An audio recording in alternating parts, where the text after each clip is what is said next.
It's me, Vera, here to remind you that this is an adult podcast. That means we're going to deal with tough topics. Take a break if you need it, and be kind to yourself, because we sure won't be.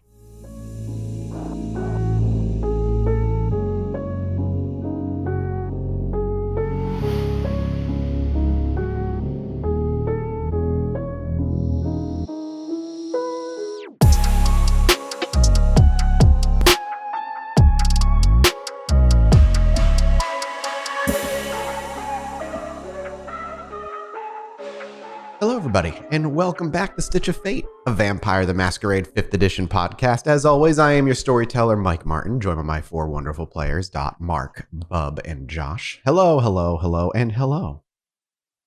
Hello. How's everybody doing? I hope you've enjoyed the wait since the last, since the cliffhanger that I put forth for you. 7 days. I'm excited to see what happens immediately following that. But before we do that, hey, Patreon. First, thank you, obviously, for all the support. And if you want to directly support the show, get a bunch of little goodies, get some colored names on Discord, head over to patreon.com/podbynight, and you can directly support the show and help us push forward to the next goal of 4 new one-shots with our wonderful characters. On top of that, if you're already part of the Patreon, we need your addresses for, is it all tiers, Dot, or just certain tiers? All tiers. Okay. Surprise for all tiers. All tiers. If you need, or if you want something mailed to you, go make sure that your addresses are up to date so that you get a cool, neat little thing coming your way that I won't spoil right now. I don't know if it's already been spoiled elsewhere on the internet, but if not, don't go spoil it for yourself. Keep it a surprise.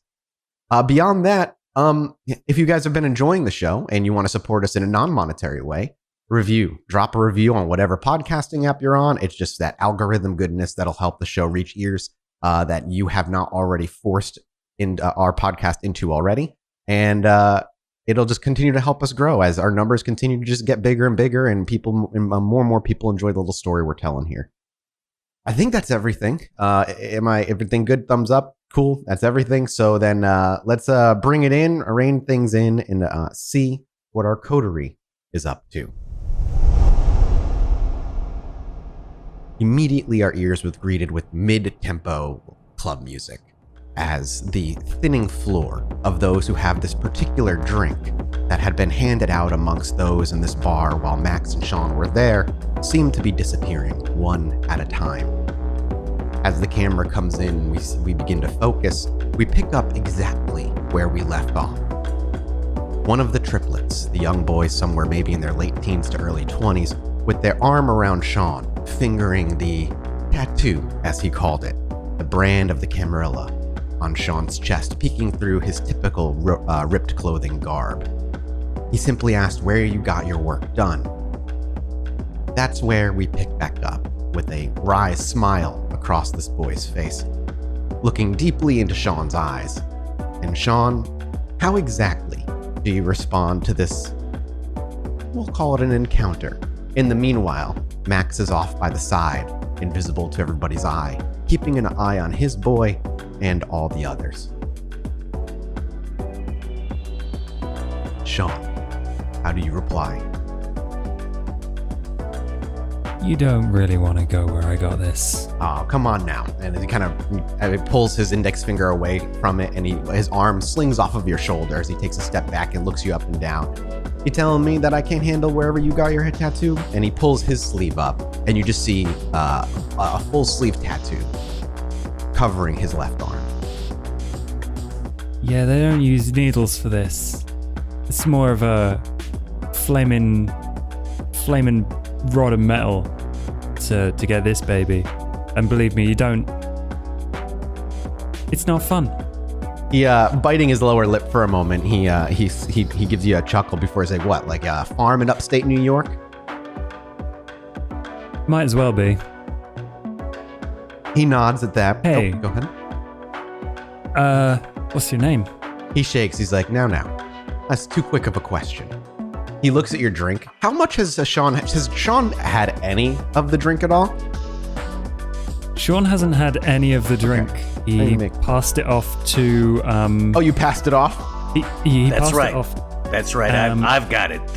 I actually got it in a bottle inside my coat right now.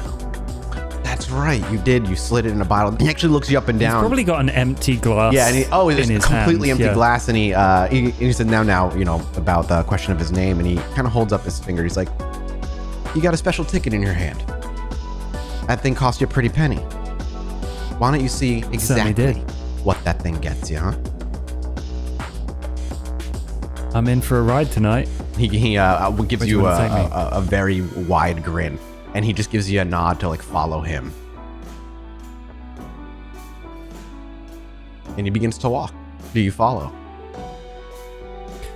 I take a quick look around.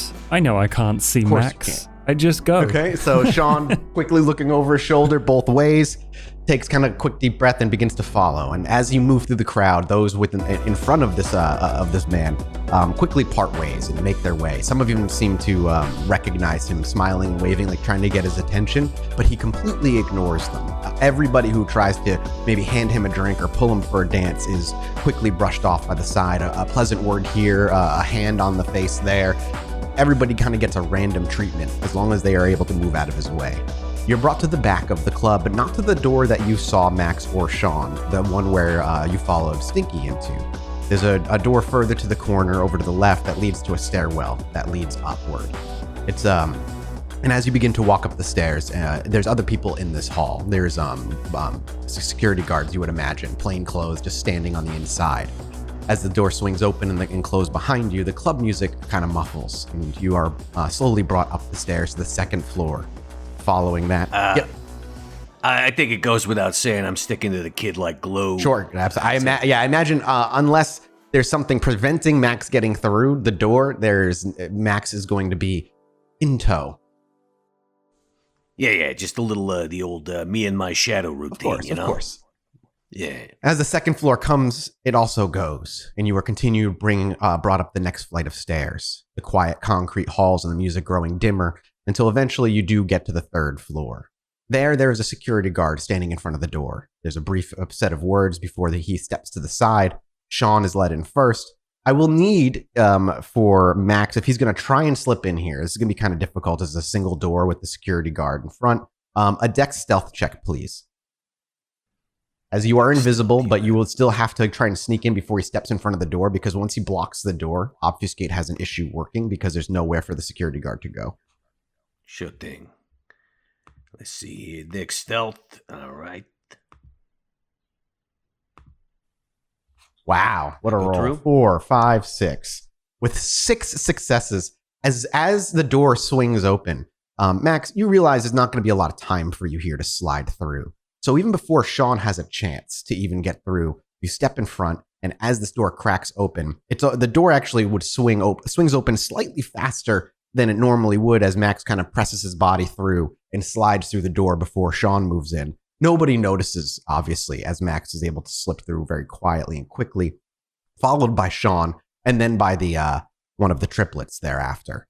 As the door shuts, you realize where you are, Max and Sean. You're in what would be considered the VIP section of this club. It's a large area with couches and some tables and a bunch of other public, rather common people just mingling about, sipping drinks here and there. Can I get a wits awareness from both of you? Sure. Sean. Oh, my poor boy. Max, as you are looking around and scanning the room, not too worried about Sean now that you know where he is and you're rather close, and your eyes are just kind of scanning through the crowd. Eventually, your eyes lock through the thick of the crowd over to the right-hand side, leaning up against the rail, looking down into the club with a drink in hand, having a casual conversation with 2 others nearby, one on the left and one on the right, is a scruffy-looking man that you haven't seen in a few nights. One that was on the streets and disappeared with Mia in tow. Larson. Sean doesn't notice this. As you're brought in, he's too far in the thick of the crowd. And the casual conversation between you and this man ends up falling silent at this point. You stand. He kind of just looks around as well before he says, this way. And he kind of nods. He brings you through the crowd. And as he does and it begins to part, there stands Larson before you. You didn't see him before, but now he's about a foot. He's having a conversation, but as he turns and he catches your eye, there's a double take. He's surprised for a moment, and then quietly ushers away one of the two people that he was having a conversation with.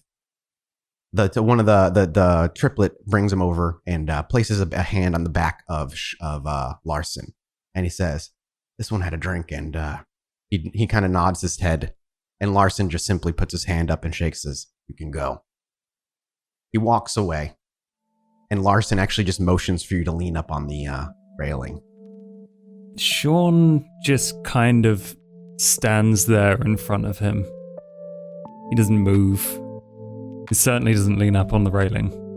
I'm gonna get into advantageous position, somewhere behind Larson. Sure, you are somewhere nearby Larson. To keep in mind, however, there are many people around, mortals and perhaps others alike. Larson looks back to Sean and, again, lazily holding a drink in hand, seeing that he's not going to move, and he's like, "I understand your trepidation, kid. But you got questions, and, well, nothing's going to happen to you or me here, so how the hell did you get in here in the first place?" Oh, well, I learned it from you. He just stares at you through kind of just looking through his eye, not fully turning his head. So,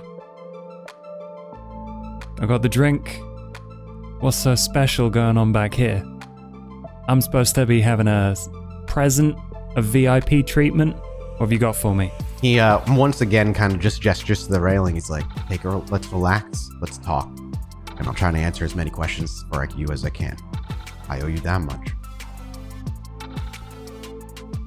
Oh, you owe me a hell of a lot more than that. Well, let's see if I can't make good on that, huh?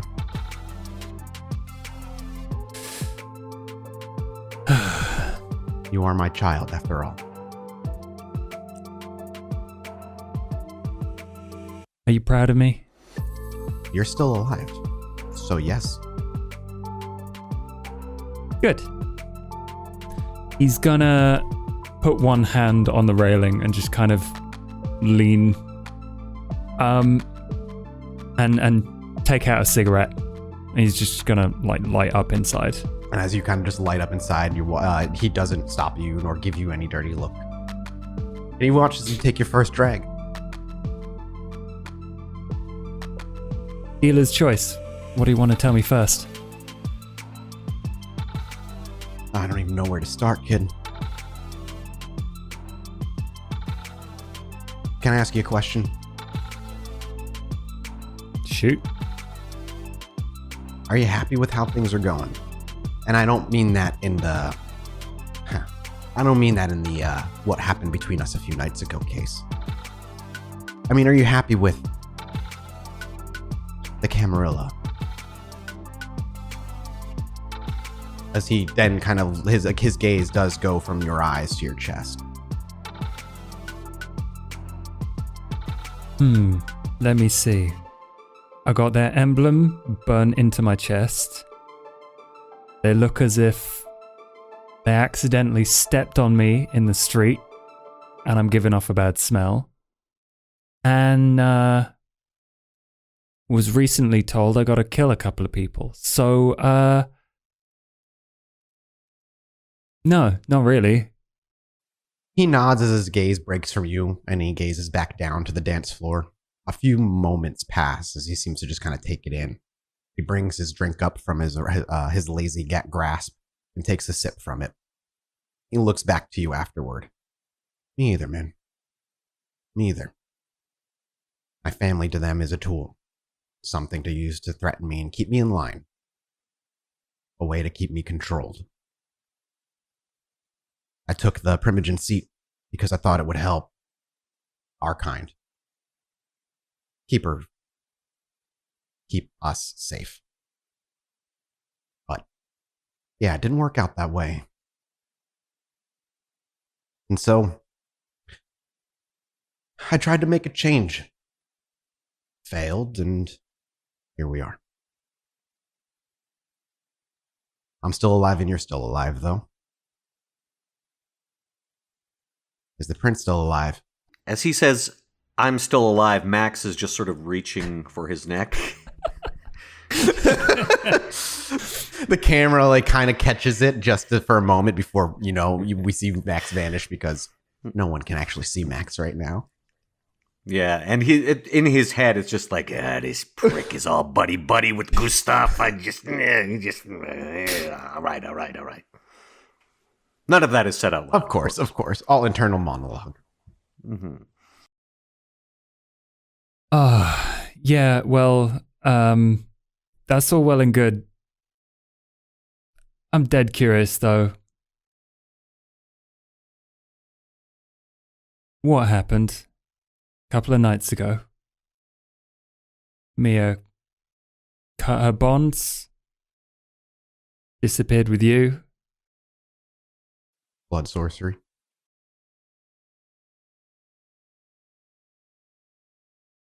Thanks. I don't know what you want me to tell you. I couldn't even half explain what she was trying to do. I can tell you that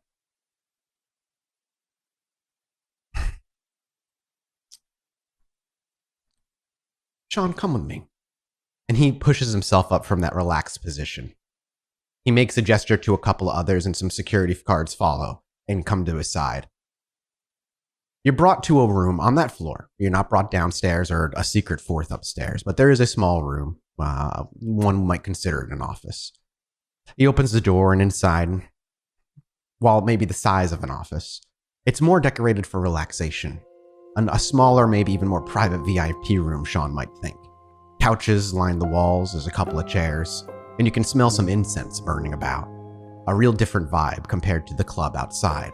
The security guards stand on the outside, however, as Larson and Sean are ushered in, and Max can make his dex stealth check.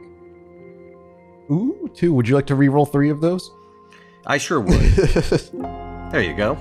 You add 3 more successes. Okay, so you have 5 successes and you're able to slide into the room as well.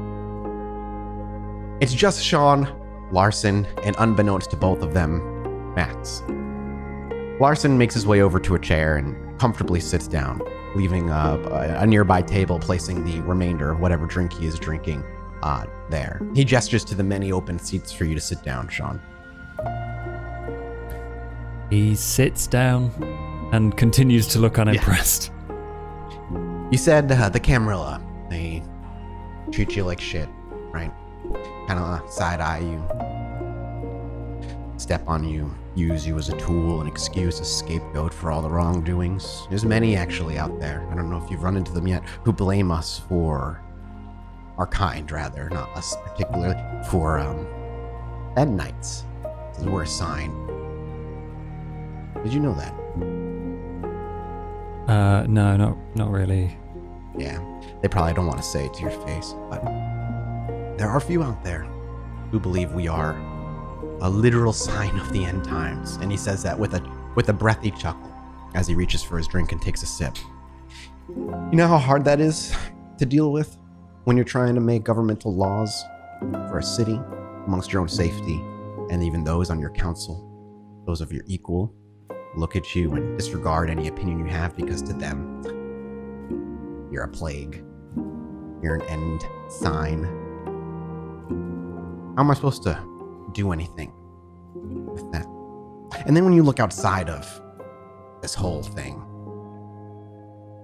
lupines, CSs, some sort of disease, mages. Well, I guess it depends on the mage. We are hated, despised, doubly so for being a half-breed. So I thought there had to be something to that. Why are we hated? What is it about our kind that scares everybody? What if the others are right? Not the other of our kind. What if the wolves are right? He like, when he started listing other supernatural things, like Sean's attention wavered for a bit. And he like takes a long drag and like basically just the ash falls in his lap as he's like zoning out. And he's just like, sorry, what are they saying? Clearly disappointed by your lack of attention and clearly needing some way to keep you more interested. He just looks you to the eye. What if we serve a higher purpose than those that we were fed? What if we're more than Canaanites? I feel a hard sell coming on. What you got? Do you believe in God, Sean? No, I couldn't give two shits. He chuckles. Yeah. Well, I'd say you're mostly right. There are things like him, it, her. But there's one that chose us, unbeknownst to us, when we were cursed eons ago for what we are. There was one who chose us. Have you heard of the worm? Intelligence occult roll to those in the room if you would like to make that roll. I'm not going to make that. Sean, no. Because that's not a good dice pool for Sean. But Duke did mention that word. And he's like, that's all he knows. Duke said something wormy. I'll try a roll do. for. It's really just a straight intelligence That's roll. fine. And I'm like looking for 2 some dice. big numbers, so let's see if you can crit. No. 2 successes will not be enough. Or It's some kind of, I don't know, some kind of werewolf thing. I don't know. pretty much, exactly. Max is actually, he's sort of barely listening to that bit because he's sort of sizing up the opposition in the room. We've got 2 security They're on the guards outside of the other door. It's just the 3 okay. of you in the room. The guards on the outside. Okay, then I'm quite close. Oh yeah, I imagine you're very, very close. And so he said Duke mentioned something wormy. And Larson just kind of looks to you with a cocked eyebrow. And it's going to be a lot to swallow, and I imagine you have a lot of questions afterward, but the worm is a being of destruction, rot. It willingly or unwillingly, or perhaps by some unknown contract or deal made eons ago, saw our kind and the promise of our kind. And every Canaanite, willingly or unwillingly, serves the worm. You, as you walk, as you feed, you destroy those you come across, partially or entirely. It's how we subsist. We are creatures of destruction. Without it, we cannot survive. And in doing so, we serve them. And so when I learned about this, after some years of thought and research, if we are servants to this being, willing or unwilling, why pretend otherwise? Why not serve it entirely? As you hear, there's a knock at the door. The door cracks open for a moment, and one of the guards peeks in. The others are here. Larson kind of looks up and just nods, scoops his drink up, and looks to you, Sean. I apologize. I don't want to be your enemy, Sean. Just think about what I said. I'm sure we'll cross paths again. And I stands up with the drink. As the door opens, you can hear the people chattering as one of the guards peers in. Does Sean say anything? Hold up. Larson stops, but looks back. How do we serve this worm? He smiles at you again, but for the first time, you think it's genuine. It looks genuine. He says to you, hold on to that thought. Another time.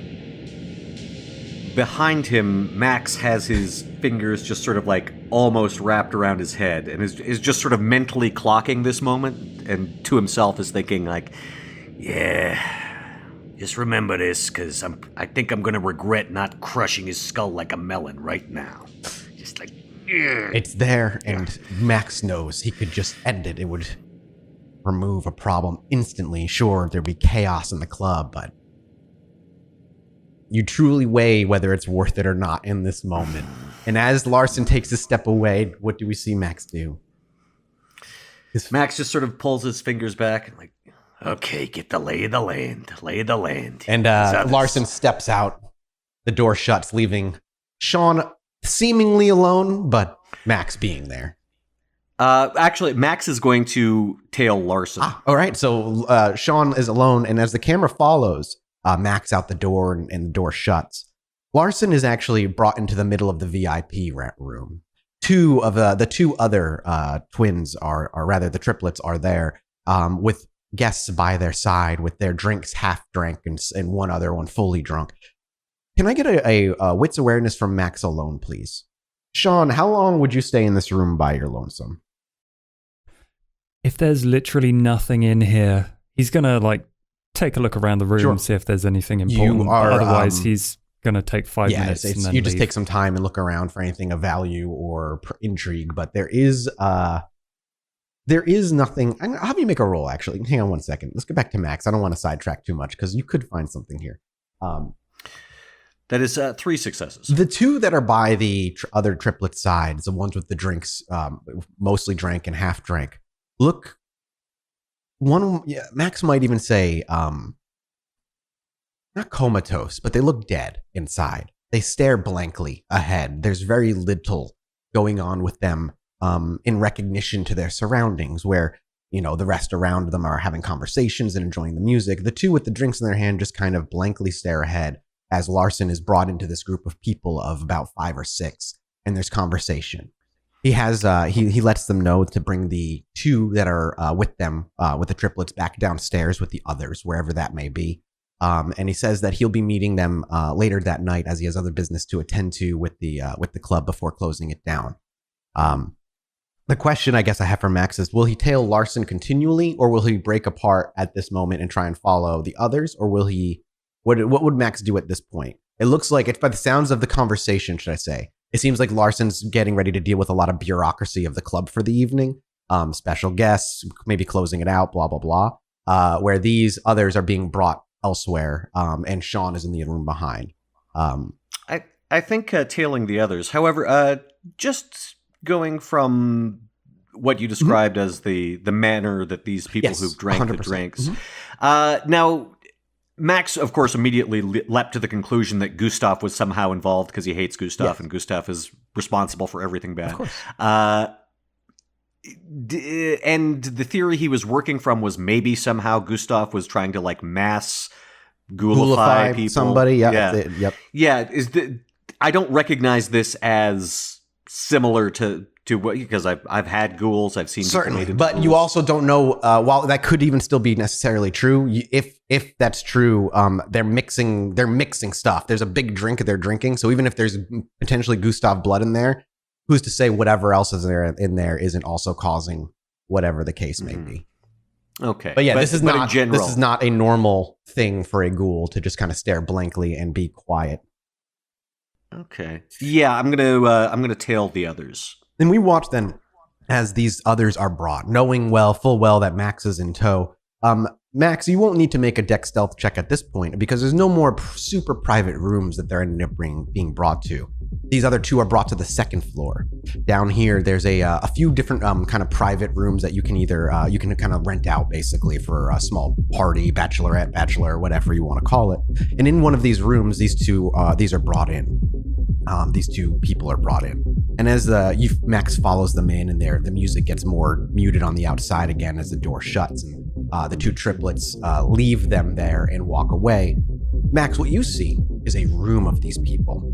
They're mingling, sort of, and on any normal person's passing by the door, it would just look like there's a party happening here. There's only maybe about 10 to 15 people. Hang on, Max is counting. 1, 2, 3, 4, 5, 13. There are 13 people in here. And as he looks to the 13, watching, like I said, anybody who'd pass by, it would look like just kind of a quiet get-together, people drinking and having a conversation. But Max, knowing full well that there's already something else going on, as Max steps in and begins to listen and look around as these people are dropped off, the conversation isn't really conversation. It's a lot of babbling. Words that aren't full words, a sentence that doesn't make sense, people just kind of going and just like making noises. Some are going about the motions of what looks to be some sort of normal social interaction, looking to others, drinking, but then just and the other person. Right, so they're essentially just going rhubarb, rhubarb, rhubarb. Correct. And that's what Max notices here. There's no attempt of any of them to leave the room, even as he stands about and watches. Nobody has any they kind of wander amongst themselves, but never beyond each other. They never try to make their way for the door or try to leave. Sean, at this point, I would like to have you make me a wits. How fast? Again, I'm going to leave this to you. Do you think Sean is doing a wits awareness or a wits investigation on this room? How much time is he spending in this thing? Not a lot of time. Okay, so wits awareness then. Two. It doesn't look like anything special other than the relaxing, and other than the fact that it kind of sticks out in that it's an office that's not an office that also doesn't really fit the vibe of the club. Where would you go from there, Sean? Yep, he just leaves out the door. Would you head back down to the first floor? He's going to go back to the railing, see if he can spot either Larson or the triplets. The triplets, sure. Go ahead and wits awareness. Max, what would you do at this point? Having basically got the lay of the land and figured out like, I don't think anything further is going to happen besides a bunch of gibberish. So yeah, I'm going to go. I probably would have headed back to the room with Sean. Yeah. So as you make your way upstairs to the third floor, you actually see Sean walking over to the railing as you make your way up to the last stair, and Sean leans over the railing, looking for anybody familiar, not catching the eyes of anybody, Sean, or seeing anybody that you're looking for. Max makes his way over to Sean at this point. And there's a voice very close to Sean's ear. Okay, there's some weird stuff going on with the people that drink them drinks.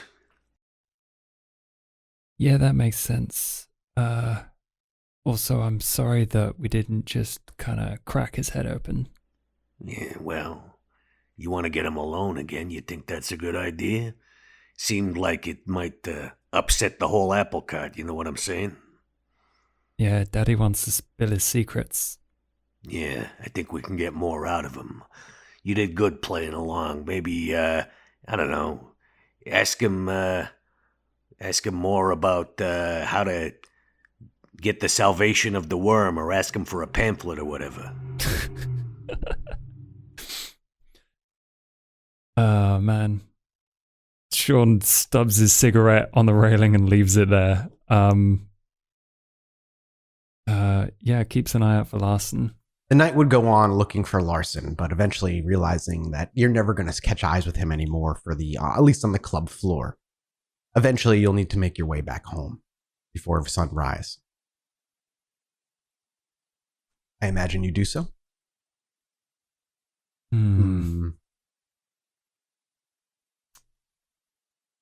Sean doesn't have to go home before sunrise. That's true. Yeah, listen, kid, I'm about to turn into a very sunburnt pumpkin, so I'm gonna head home. You think it's safe for me to just hang out here? I do not. Might stay here anyway. Yeah, kid, I don't think you should be here without backup. We know where he is. You can come back tomorrow night, all right? Yeah, you're smarter than me. Let's do this. I am. We watch as Sean reluctantly agrees to Max's wiser words, eventually making their way out of the quieting club into a nearby manhole and trudging their way back to their home club of the Succubus. Oh, hi, it's me, Vera. While you're taking a break, take a moment to visit dieharddice.com. Die Hard Dice is a sponsor of this little podcast. They make what we do possible. During checkout, make sure to use the code STITCH-MAR, and you'll get 10% off your entire purchase. And we get a little cut for our own resources. Sounds like we only roll with the best. During this time, is Duke and Vera doing anything in particular? Or are they waiting for them to return? I think Duke was probably interested in investigating a bit more of the allocation of funds on the documentation. Last we spoke, Vera had asked that I make sure that I aim the pointed lupine pistol in another direction if I especially intended on working either alongside or in that avenue whatsoever. And I think Duke probably has some interest in discovering a bit more about the point of where their funds are going. Sure, that'll definitely be a multi-night thing, since we're kind of picking up immediately after. Not something that would have been able to get done on this particular evening. Right. I think some of that point led to him going to Luther. Okay. So we'll actually pick up a scene over at the police station. Would you head over to the police station, or would you go to his home? Not his home. Okay. Not his home. I know how that makes Luther feel. Absolutely. That's why I was curious. I'm very curious. So as the camera watches outside of the club and we see Sean leaving by his lonesome, turning a corner and dipping into a sewer, the sewer remaining open a little longer than needed before it slides closed, we blur pan over to a quieter part of town, over in the suburbs of kind of north of where your club is. A small police station with a single light on and a back office is still running. And in the back, where the police cars and vehicles are kind of parked, we see, quietly behind a fence, in his white shirt and plain slacks, the man with the mustache and glasses, Duke Fremond, quietly arriving at this police station. There's a few moments that he stands and gathers himself in his thoughts. Not that he's ever needs to do so out of necessity, but to ensure that he approaches Luther with a human touch, so to speak, before Duke walks forward, heading to the door of the back office and knocking on a window, the one where the light is on. A few moments later, the back door opens, and there stands a very familiar, younger-looking face. Luther. He sees you. You immediately watch as he tenses up slightly. His right foot slides just behind his left in a flight kind of manner. And he says, "Hey, Duke, sorry, I wasn't expecting you tonight." Forgive me. I wasn't intending on making a jaunt in this direction for some time. I was hoping to speak with you, Luther, if you have the time. Luther swallows hard as he looks over to Duke and he nods, kind of over-eagerly. Yeah. And he steps aside. Come on in, hang on. And he actually just takes a moment before you hear him move into another room. There's some shuffling and maybe even some typing before he swings out. The security footage will be taken care of. Come on. Thank you. As you step by and you walk past Luther so he can shut the door behind you, Duke, it's nature at this point to catch him when he does this. It happens every time you get close, but as you get close, you can see him tighten up completely.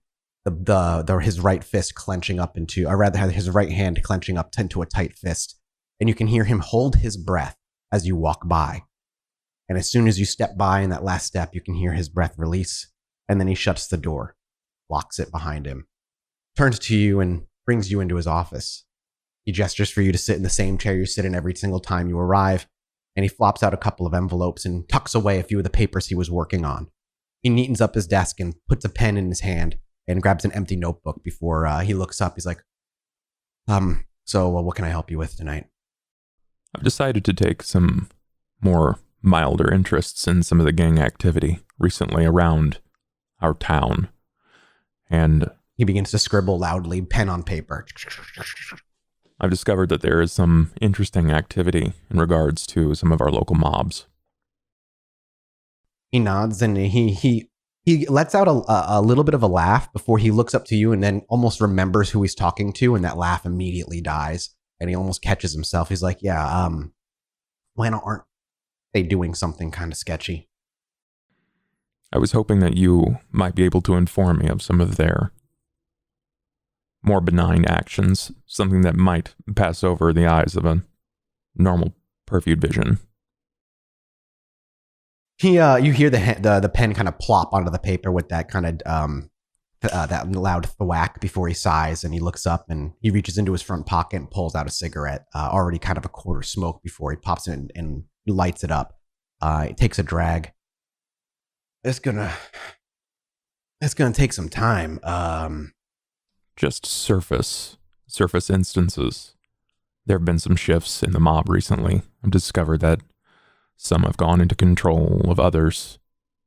Thomas, the mouse, has gone missing from the streets, and I believe that he's wound up in the control of the Russians. He chuckles as some smoke blows out of his mouth, and he goes for another drag, and he's like, and I imagine you had nothing to do with it? Not this time. He nods, and then he leans back over, picking the pen up from paper and scribbling it down. It's like, well, you know, I'm happy to help, but I'm going to need a favor in return. Always. You know that I've always shown an interest in your work. Yeah, he swallows on that and then nods. I'll send the files over to your. You still staying in the same place? I am. Yes. It's homicide case. It's reopened after being cold for a while, and honestly, I don't know where to start looking. Is there anything particular about this that stands out to you? He takes a minute, seems to think. You'll know it when you look at it. The case files, that is. It'll be obvious. I'd like to leave with you some information, bank trails, and if you would be so inclined as to do a little digging for me, this would make my private searches a bit easier. He looks up to you and kind of gestures for the papers. I'll provide him a copy of the documentation. You hand him over a copy, and he looks it over very quickly, and he's like, organized as always, Mr. Premind.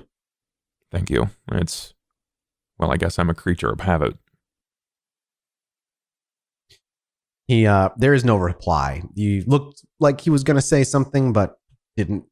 And, something bothering you, Luther? When isn't there in New York, you know? It's true. The streets do run wild these days. The case. It's one of my dad's old cases. How is your father doing these days?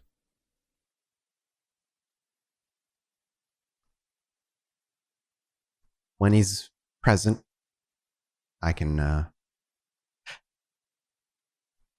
very rarely am I able to, you know how dementia is. And he kind of just holds his hands up. Things do tend to slip away, yes. Not everything can stay with us like concrete. For what it's worth, I think he would be incredibly proud of you. I'm sure that you've heard this before. You are, after all, a chip off the block. There is any pretense of comfort dissipates with that last line, and you're not sure if Duke would even know why.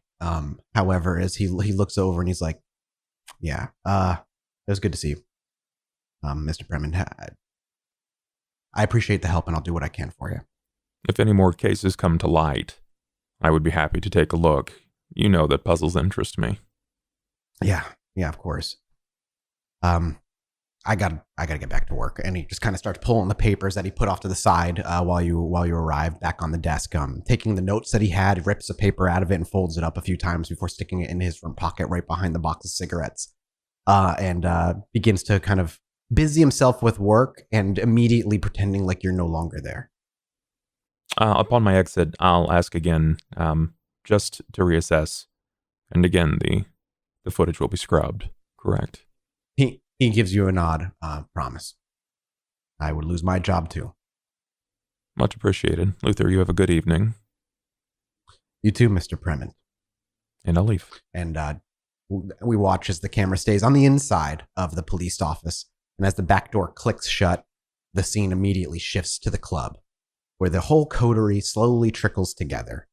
Duke first, followed by Sean and Max, to Vera, who's had kind of a nice night, enjoying whatever it is. When Vera is alone at the club, when the coterie in business is not needed. I was about to say, is this a non-open evening? It's totally, whatever, I don't know, whatever you would want for the club to be. Is it open? Is it an open kind of thing? But the coterie is not there.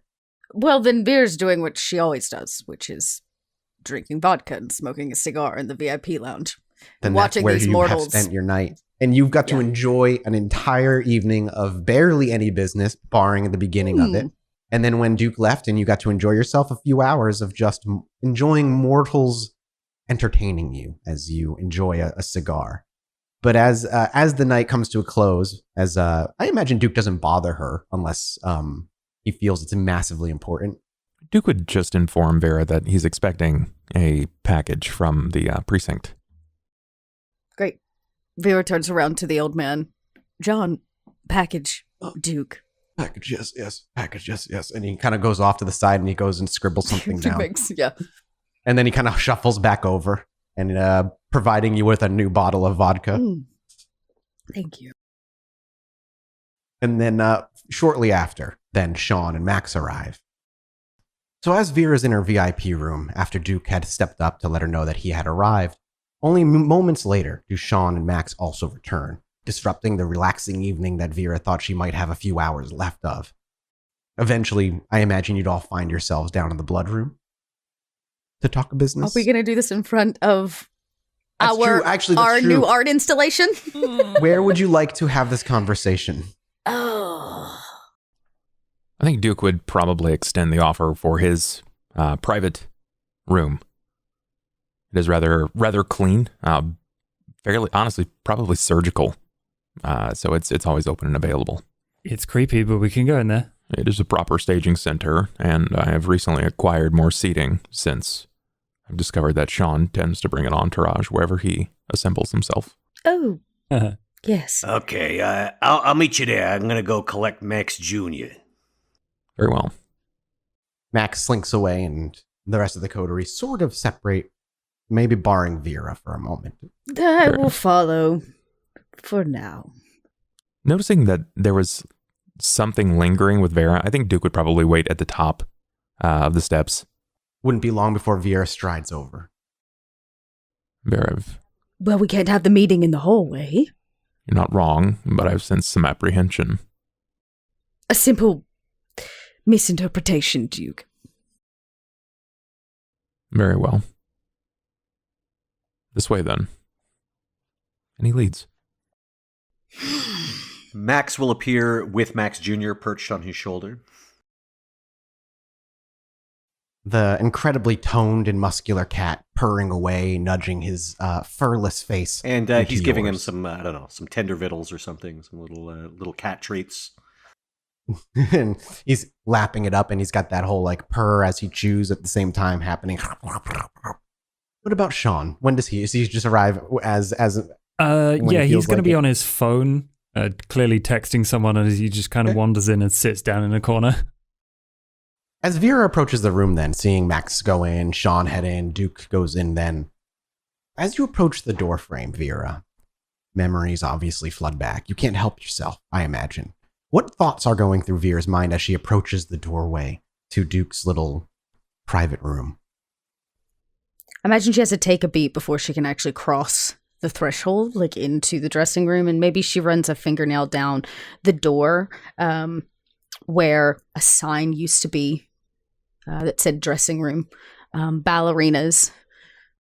And as the camera catches your index finger kind of clawing its way where the sign was, for a moment the screen flashes back where that sign, we can see clearly the sign before. As it finishes dragging across the sign, we flash back to modern times and the sign is missing. Maybe the sound of like women getting dressed for an evening performance, the giggles and chatter of a dressing room, and then probably the screams of those same voices locked in a dressing room. I imagine as your first foot steps over the threshold, the chatter turns to screams. And in the screams, you can almost hear the crackling of the flame, the pouring of smoke into the night sky. But can I get a fear frenzy roll from you as you step your toe across the threshold? I guess it is. It is, yes. Well, yeah, it's just you'll just run away. just don't critical failure. Okay. No. 5 successes. Wow. With a 10, there's no hesitation as the foot steps forward and you hear the screams. Even for a moment, they sound as though they're within the very room themselves, and they very well may be for Vera at the very least. But you still push forward, even if your beast is rattling at the back of your rib cage. You follow with your other foot and enter the room. There is no ghostly happenings that happen in view of anybody. The only true thing that happens are those screams. For Vera, even when you try to forget, as long as you're in here for this particular evening, you just hear them in the back of your mind. A consistent echo, almost as gnawing and annoying as the persistent hunger you feel on every evening. But with 5 successes, you don't show that unless you choose to show that. Oh no, she stands near the door and does not change. Her face doesn't even crack a little. She'll just say, well, thank you, Duke, for offering up your space to us. It's very kind. Of course. This is, after all, your establishment. This is just a room I occupy. But now that you're here for the first time in, well, decades, maybe you could remind me of some of the people that you may have known that linger in this place. I would. Hey, Duke, that might be kind of tender territory, you know. I've tried to dispose of some of these things, but they continue to come back, which leads me to believe that they're stuck here. And I understand. But he moves his hand upward to a wall where it looks as if in the stone, someone had almost chipped away part of the stone, and a peacock's feather hangs out of the wall where it looks like it was deliberately stuck in. And you can see that some of the edge of the peacock's feather has burned. I've tried disposing of this multiple times, but it always finds its way back here, and at first I thought it to be a prank. Well, if you are uncomfortable in this room, we have others that I'm interested. I have chosen to leave them alone, Duke. Wouldn't you be tied to this life if he locked you in this room and burned the theater up that you stood in? I'd call that unfinished business. Speaking of unfinished business, how did it go? I was expecting triplets. Well, we delivered to them my money, which was very disappointing for me, but we did get inside. Larson's there. There are triplets, yeah, and Larson has fucking lost it. He's talking about God and a worm and like how he's found the light or whatever. He's a complete utter nutcase. And I was like this close, and he holds his fingers together. And you can intelligence a cult. I was going to say, if there's a political role, I'd prefer to make that. But okay, intelligence. No. No. Babbling. None for Vera. Duke rouses his hunger, brings it up by 1. What is it at? 2 or 3? Okay. Ooh, I'm going to willpower that one. Yeah. 2 successes. You could re-roll 3 of those if you wanted to. But you would need a lot of successes on that reroll. 3 successes. On 3 successes is no more than what Max kind of thought of when he was there. Is like, I know the name, don't really know much else about it. It's just a thing. It might even be, it's like a lupine thing maybe you've heard, especially in your discussions with the Tremere over the years. Right. It maybe kind of come up as like this tangential lupine thing, but it's never any detail about what the hell it is. So Vera lets Sean what she considers babble because she rolled no successes. He's like, and I was this close, he holds his fingers together, from tearing his head off and just trying to end it right there and then. But then this guard came in. Anyway, it lost opportunity. Don't get excited, Sean. You're going to get your chance. Can I insight that? Yeah. Yeah. What's inside? I don't know Sean to be so in. And Sean, if Sean is willingly trying to make up a story, it's I have 4 successes. Okay. Yeah. You can probably tell that he's pretty sincere about his desire to, if not literally remove Larson's head from his body, then cause severe injury to the man. Okay. Yeah, and I was a lot closer, I gotta say. Probably gonna regret not doing that. But, there's some kind of shenanigans going up there. He explains the entire thing with the drinks. He probably goes into detail about his theory that Gustav is somehow involved, that it might be some kind of blood thing. And he pulls forth the empty water, or the not empty water bottle, the water bottle that has the drink. Not empty. So it's like, and this here is what they're dishing out. So, I don't know, Duke, maybe you can get one of your guys to take a look at it. I'm assuming that it's kindred blood. It could be. The people who drank it, they were kind of, I don't know, babbling. They were standing around, not really talking, just mumbling and muttering. They might as well have been going rhubarb, you know what I'm saying? Interesting. I never seen that kind of reaction to someone drinking kindred blood before, but there might be other crap in here too, so I don't know, work your magic. Or your science, or whatever you're going to work. Duke, we may want to pass that to Kadir. Let him put it through the chantry. The last thing we want is any of this tied directly to us. I suppose that it might be potentially too late for this.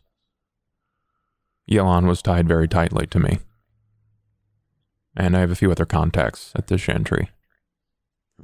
Ones that won't give us up. The last thing we need is them poking about our basement, if you know what I mean.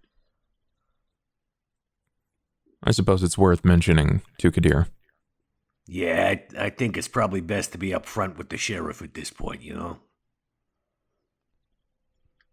Now, back to the part where we were supposed to kill the Thin Bloods. That could still happen. I thought we were just scouting tonight. We were. How many? What is the situation? And you said Larson is there. That's a problem. Yeah, that's extra Thin Blood in the mix. For Thin Bloods, like the 3, they were creepy, but like there's nothing wrong with them. We could just no, I don't see how this breaks the rules, basically. Was the woman there? With the cat ears? Oh. I didn't see her. I didn't see. Oh, yeah, I saw her. Max saw her. You what? did? Yeah, she's there. I thought it best not to mention it to you, kid, because you get a little bit high-strung when she's mentioned. Yeah, of course I do. Okay, well, I'm telling you now. And I'm inclined to agree that we should probably bring this up to Kadir immediately. You would think that he would. We have to tell Kadir everything. He's a prick. He's efficient. And he's going to want to know exactly why Larson and this woman, I believe Mia, is the ones that did this to the prince. Kadir is very good at his job. I would suggest, unless you want to end up like your friends out back, that you may hold that opinion for yourself.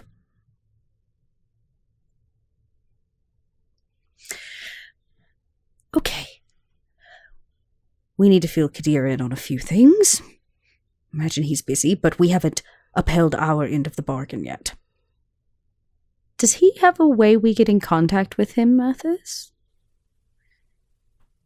He said he'd be back after like a week or something. I can't remember exactly the days I said, but I think he said he was going to be back in a few nights. He checks in on the prince every so often. Let's hope when he returns in about a week's time, we have something to show for it. Who wants to go clubbing? On that wry smile and excellent question, the camera will pull back, fade out, and we'll pick up next week. Thanks for listening.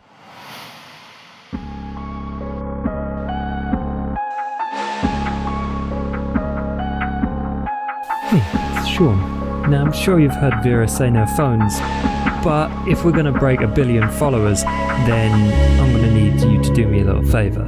If you could hop onto Twitter and follow us at Pod by Night, that would be mint, and a 5-star review on iTunes ain't going to hurt either. And maybe I'll share some of them spicy DMs with you. Cheers, mate.